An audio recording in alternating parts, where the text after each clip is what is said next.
વડોદરામાં બરોડા ક્રિકેટ એસોસિએશનની ચૂંટણીમાં રસાકસી વધી છે, કારણ કે સત્તાધારી પક્ષ સામે હવે રોયલ અને સત્યમેવ જયતે જૂથ એકજૂટ થઈ ગયા છે. તેઓ દ્વારા સંયુક્ત પ્રેસ કોન્ફરન્સ કરવામાં આવી અને રોયલ તેમજ સત્યમેવ જૂથ દ્વારા એ જાહેરાત કરવામાં આવી છે કે જો તેઓની જીત થશે બીસીએની ચૂંટણીમાં તો તેઓ કોટંબી ક્રિકેટ સ્ટેડિયમનું નામ મહારાજા સયાજીરાવ ગાયકવાડ સ્ટેડિયમ રાખશે. બીસીએ ચૂંટણીમાં હવે રિવાઇવલ અને ગઠબંધન જૂથ વચ્ચે સીધો જંગ જામશે. ગઠબંધન અંગે રોયલ અને સત્યમેવ જયતે જૂથની સંયુક્ત પ્રેસ કોન્ફરન્સ થઈ. આ જૂથે સત્તાધારી જૂથના વહીવટ સામે સવાલો ઊભા કર્યા. વડોદરાના ક્રિકેટના વિકાસ માટે બંને એકજૂટ થયાનો દાવો કર્યો છે. બરોડા રણજી ટીમના ખરાબ પ્રદર્શન માટે હાલના વહીવટદારો જવાબદાર છે તેમ પણ કહ્યું. વડોદરાના રાજા સમરજીતસિંહ ગાયકવાડ નવા જૂથ સાથે મેદાનમાં આવ્યા છે. બીસીએ ચૂંટણીમાં ફરી પ્રણવ અમીન અને સમરજીત ગાયકવાડ જૂથ વચ્ચે જંગ જામશે. સમરજીત જૂથ તરફથી દર્શન બેન્કર અને પ્રણવ અમીન જૂથ તરફથી કિરણ મોરે પ્રમુખ પદના ઉમેદવાર છે. નયન મોંગિયા, મુનાફ પટેલ, ઇરફાન અને Yusuf Pathan, Connor Williams, Jacob Martin જેવા જાણીતા ક્રિકેટરો અમારી સાથે છે તેવું ગઠબંધનનું કહેવું છે. એમ પણ કહ્યું કે અમે જીતીશું તો નવા સ્ટેડિયમનું નામ સયાજીરાવ સ્ટેડિયમ કરીશું. અમે એવું ઈચ્છીએ છીએ. અને આ ગઠબંધન નથી. એકચ્યુઅલી તમને ખ્યાલ હોય તો સંજયભાઈને મહારાજા સાહેબ જોડે જ હતા. અમે સંજયભાઈ જોડે જોડાયા અને એક ગ્રુપ કર્યું સત્યમેવ જયતે. મહારાજા સાહેબને સંજયભાઈના રિલેશન તો વર્ષોથી હતા. મારાને કૌશિકભાઈના વર્ષોથી રિલેશન છે. તો આ કંઈ અલગ ગ્રુપ નથી. હવે આ એક જ ગ્રુપ તરીકે કામ કરશે. આ તો હમણાં જોડાણ થયું છે એટલે અમે અલગ નામથી જોડાયા છે. બાકી બધી જ પ્રક્રિયા એક સાથે કરવામાં આવી. ઇલેક્શનના સિલેક્શનમાં બી પ્રક્રિયા, આ તારો ઉમેદવાર, આ મારો ઉમેદવાર, એવું કશું જ નથી થયું. બધાએ ભેગા મળીને એક સાથે જ ઉમેદવારોનું સિલેક્શન કર્યું છે.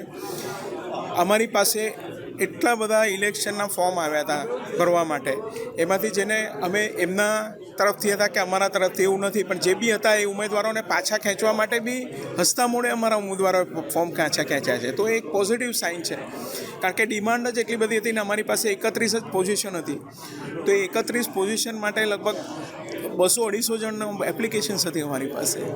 કઈ વાતને લઈને આપ વોટર્સ સુધી પહોંચશો જશો? વોટર્સ પાસે કઈ વાતને લઈને જશો? ક્રિકેટિંગ, આપને કહ્યું એ પ્રમાણે અમારી મુખ્ય મુદ્દો છે ક્રિકેટ અને ક્રિકેટર્સનું જે રીતનું પતન થયું છે બરોડામાં, એના માટેના પૂરા પ્રયત્ન કરવામાં આવશે કે આપણે ક્રિકેટ અને ક્રિકેટિંગ એક્ટિવિટીઝને પ્રમોટ કરીએ. ક્રિકેટર્સ સારા નાની ઉંમરથી આપણા એમાં આવે એ માટેના પૂરા પ્રયત્નો કરીએ. ક્રિકેટનું સ્ટેડિયમનું નામ જે છે, નામકરણનો મુદ્દો વધારે આપણે આવ્યો છે. આપ શું એશ્યોરન્સ આપશો? જો આપ આ અમારી લાગણી છે. એશ્યોરન્સ હું એટલા માટે ના આપી શકું કારણ કે આ એક એનજીઓ છે, આ એક સંસ્થા છે. બિલકુલ સર.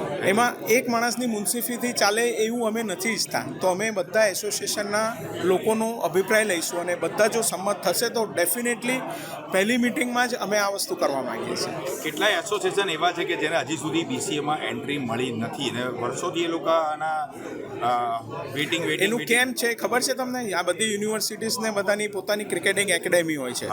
તો એમનો જો વોટ આવે તો એમનો પાવર વધે ક્રિકેટમાં. તો એ ના થાય એના માટે એ લોકોને એસોસિએશનના મેમ્બર્સ નથી રાખવામાં આવ્યા, એસોસિએટેડ મેમ્બર્સને કાઢી નાખવામાં આવ્યા છે. આપ શું કરાવશો? ચાલો આપ એના માટે બી મેં તમને કહ્યું એમ પ્રયત્ન કરીશું અને એ આવી જાય એ માટે સંપૂર્ણ અમારી જવાબદારીપૂર્ણ અમે એના માટેના પ્રયત્ન કરીશું. જો આ પહેલી વખત ઇલેક્શન જે લોધા કમિટીના રેકમેન્ડેશન થયા અને એ રેકમેન્ડેશનને કારણે હું પોતે ડિસ્ક્વોલિફાય થઈ ગયો. અને આ વખતે પહેલી વખત એસોસિએશનના ઇલેક્શન છે કે આ ઇલેક્શન ઘણા બધા સભ્યો માટે ખુલી ગયું છે. જૂના સભ્યો ઊભા નથી રહી શકવાના, જેમ રીતે પ્રણવભાઈ અમીન પણ નથી ઊભા રહી શકવાના. એટલે ખાસ કરીને આગળ અમારું જે વાતો ચાલી એ કોને મૂકવાનું, જે વ્યક્તિ કેપેબલ છે, એક્સપિરિયન્સ છે, જેમને માહિતી છે, એના ઉપરથી ડિફરન્સીસ કે ઓપિનિયન એક નહીં થઈ શક્યો. પ્લસ જે અમને રેપ્રેઝન્ટેશન જોતું હતું એમાં એ લોકો નહીં માન્યા. અને ઇલેક્શન છે આમ ખાસ કરીને એક ઓપન ઇલેક્શન છે અને ઇલેક્શન જે છે એ જેટલા સભ્યો છે એસોસિએશનના એના અંદર જ જે ઇલેક્શન થવાનું છે. એટલે ખાસ કરીને અમારે ક્રિકેટ જે એક ઉતરી ગયું છે એના ઉપર એક જોર રહેશે અને ક્રિકેટ એસોસિએશનના બીજા એડમિનિસ્ટ્રેટિવ મેટર છોડીને ક્રિકેટ જે આપણા જિલ્લામાં ડિસ્ટ્રિક્ટ્સમાં જે ગ્રો કરવાનું છે એ પણ અમારું એક એફર્ટ રહેશે.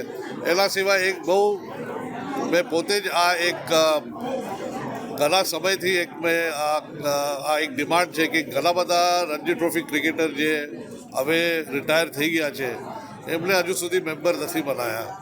હવે આ એક લોંગ સ્ટેન્ડિંગ ડિમાન્ડ છે ને આ એક પહેલાં એક જ્યારે ફતેહસિંહરાવ મહારાજ હતા ત્યારે એક પદ્ધતિ હતી કે જેટલા ક્રિકેટરો રિટાયર થાય એમને 5 વર્ષ પછી મેમ્બર બનાવતા હતા.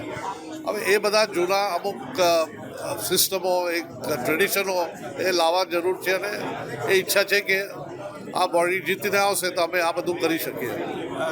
મારા સાહેબ કઈ મોટી પડકાર માનો છો આપ અત્યારના ટાઈમમાં કયો મોટો પડકાર માનો છો રિગાર્ડિંગ ફોર ક્રિકેટ? ના, ક્રિકેટ ઈચ્છા છે કે ટીમો અમારી સારી કરે.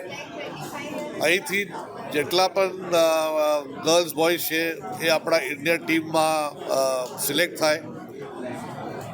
એ બંને આપ પેરામીટર્સ કે એ બધું ડેટા આપજો તો એનાથી ખ્યાલ આવશે કે ક્રિકેટ અત્યારે આપણે બહુ ઉપર નથી જઈ શક્યા, પરફોર્મન્સીસ ડીપ થયા છે અને એને ફિક્સ કરવા માટે ઘણા બધા એક જરૂરી છે કે નવા લોકો આવે, એક નવું થિંકિંગ આવે, ફ્રેશ થિંકિંગ આવે અને આ ક્રિકેટ લઈ જઈ શકીએ આપણે આગળ.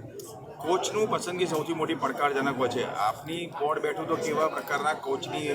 હું કોચ એક માત્ર કોચની વાત નથી કરતો. આ મેનેજમેન્ટ ઉપરથી નીચે સુધી રિસ્પોન્સિબલ છે.